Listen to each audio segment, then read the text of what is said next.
This next question's from Twitter, and I kind of feel like everybody could weigh in on this one. We talked about this morning in our morning meeting. At really her_TY asks, do you guys think that the purpose of the documentary trailer that was played yesterday in court places Melly at the scene of the crime, as the words at the end said something along the lines of YNW Melly and his two friends were victims of a drive-by shooting? And we were talking about this morning because Detective Moretti was asked about this yesterday on the stand before the clip was played. It was posted less than 2 months before the homicides, or after the homicides, December 4th of 2018. And he said that really interested him, or piqued his interest and made him curious because, and then the defense objected. So Brian, I'll start with you. You know, it sounds like it puts Melly in the car, but we don't know if he put that text on the screen. Yeah, so there's a number of issues there. I was trying to look at the text of the screen. I thought it said something about he was the target of a drive-by. And to that, I would say one of two things. One, did Melly write it? Two, did someone who actually produced that write that as a screen grab of what they perceive this to be? And three, that's not the way the English language works. I'll make it this way. I'll do it the same way I would argue in front of a jury. I used to live in Toronto. I still pay bills there and help out. I drop off my child every morning in Harlem. I work in what, 32nd and Broadway, where this recording studio is, and so I can be at any three places. If someone goes and shoots up those locations, they are targeting me, but that doesn't mean that I'm actually there. I could be on vacation. I could be somewhere else. Just because you know where I may be and you shoot up that place, it doesn't mean that I am there. That's what I read there. I don't see how that means that because you're targeting me at a location, it means that I'm actually there. If they want to walk into that argument, by all means, I would flip that on them and I would tell the jury, I want you to sit back and cross your arms when they make that argument on summation and just shake your head at them. And as they make that argument, because prosecutors often walk into it, and they start to see jurors do this as I told them to, I'm sitting back, putting my feet up, and I say, yo, YNW Melly, your next rap video, I want my name in it, because we're walking. Because that's a ridiculous argument to make. But doesn't it, what matters is what piqued the interest of the detective. He said he saw it. And that made him kind of go, you know, because Bortland did not say that Melly was in the vehicle. I'm glad it piques her interest. I'm sure a lot of things pique your interest. It doesn't actually make it fact. Officers have their interest piqued all the time. You think if piqued interest in an officer should mean conviction of a death penalty trial, then by all means, I have a million people in New York City that are piquing police officers' interest, and we should put them all on death row. Well, I mean, it was 4 years ago, almost 5 at this point, 4.5. So I thought it was interesting, and you know, it'll be up to the jury to give any weight to it at all. We don't know if they're going to give it any weight. Terry, I know you thought that it helped the defense. I did think that, Anjanette, and here's why. In my opinion, it does show Melly and Christopher Thomas and Anthony Williams working together. They're in the studio. They're expressing, you know, love for each other. There's no question that it's endearing and that they had a very strong relationship. And I think the words at the end, whether or not they were targeted or whether or not he was in the car, it is sort of giving homage to his two friends. They were shot and killed shortly after, you know, this video was made. They were shot and killed right before that, and then the video was made. So I think it's sort of showing that, you know, he's recognizing them, he's acknowledging them, he's giving homage to them. And, you know, he looks very pensive. He's looking out over the ocean. He doesn't look like he would have shot up his friends if, in fact, he has such a close relationship.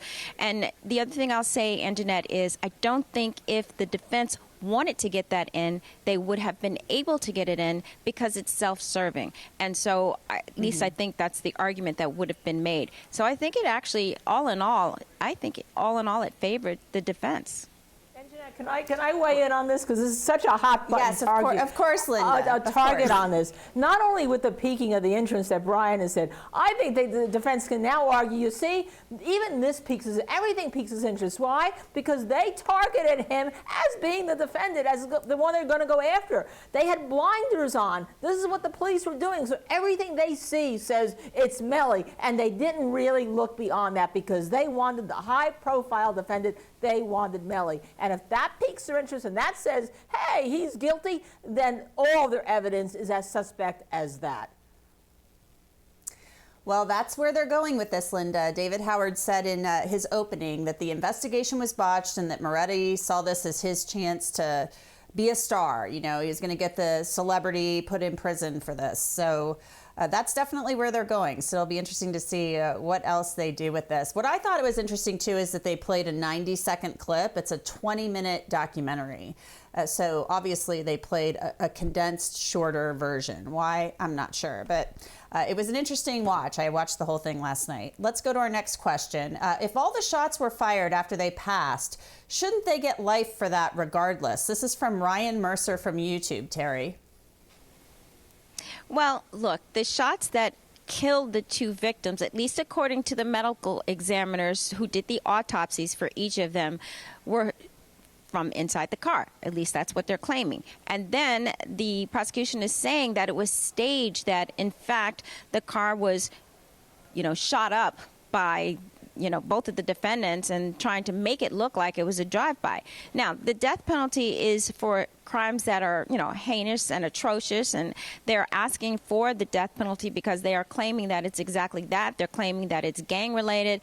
They're claiming, that it was something that was premeditated. And so because of those reasons, that's why we have that death penalty. I don't know if this is a case that most people would say is a death penalty case. The fact that they drove and ultimately shot into the car to make it look like something, at least that's what the prosecution is claiming. Does that make it a more aggravating factor, more heinous? Perhaps, and perhaps that was one of the issues that went into the prosecutor trying to decide whether or not to make this a death penalty case. So the totality of the circumstances, I think, is what made them decide to do it, whether it's the right thing to do or not. We've had some discussion about, death penalty is very serious. Do they have enough evidence to make this a death penalty case? Will the fact that it's a death penalty case make the jury think twice about convicting? Those are all the things the prosecution should have taken into consideration, and I'm sure they did, and they decided to bring it as a death penalty case. Mm-hmm.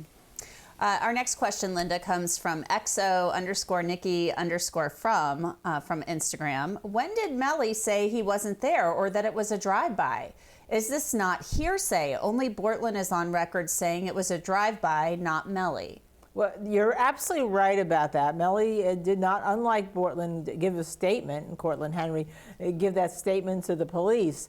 But the defense argument is that, hey, you haven't proven he was there. I mean, he left the car. I mean, they're basically asserting that, right? And so that assertion is something the prosecution has to disprove because they haven't really objected to, which is why they're going so far into the weeds of this phone to try to say, hey, the phone was in, 4,000 steps or 3,000 steps of the location of the shooting, and therefore it had to be him who was there.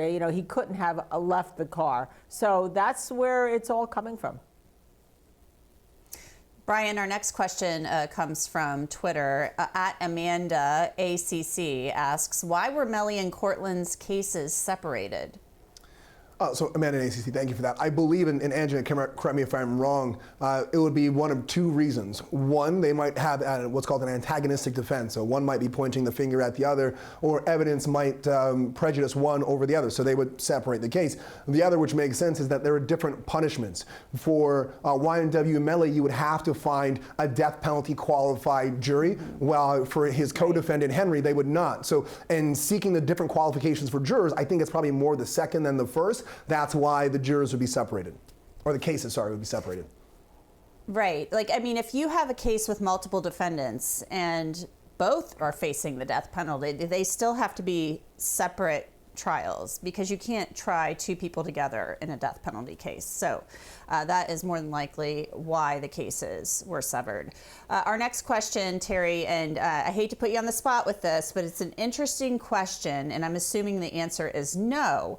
But Ta_Shah 7056 from Threads asks, does the state of Florida have shot spotter technology to show a shooting occurred that morning in the track from the studio to the hospital? And just a little background here, shot spotter is a technology where they can detect, it literally is listening and can detect where a gunshot is coming from with some type of reasonable degree of certainty. So do you know if that type of technology is used in Florida or was back in 2018?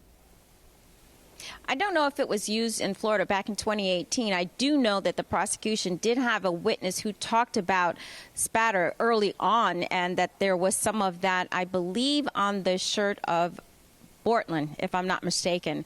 And so that expert came in to talk about what would happen if blood was, coming back onto someone else or to a seat or anyone in that vehicle. As far as the state of Florida, getting some sort of expertise in there, they had that one witness that was the witness from, I think, the first week of trial who talked about that. I don't know how much it added because the spatter didn't, from my recollection, and Anjanette or anyone else if you remember, but I don't believe there was spatter all over the car. In other words, I don't believe that there was anything on Melly. Obviously, the two victims had their own blood on them, and, the spatter would show whether or not someone who wasn't killed was in that car. And so I don't think they made a lot of progress as far as that expert testimony was concerned. We are going to take a quick break, so stay with us and keep the questions coming on all our social media platforms. We'll be right back.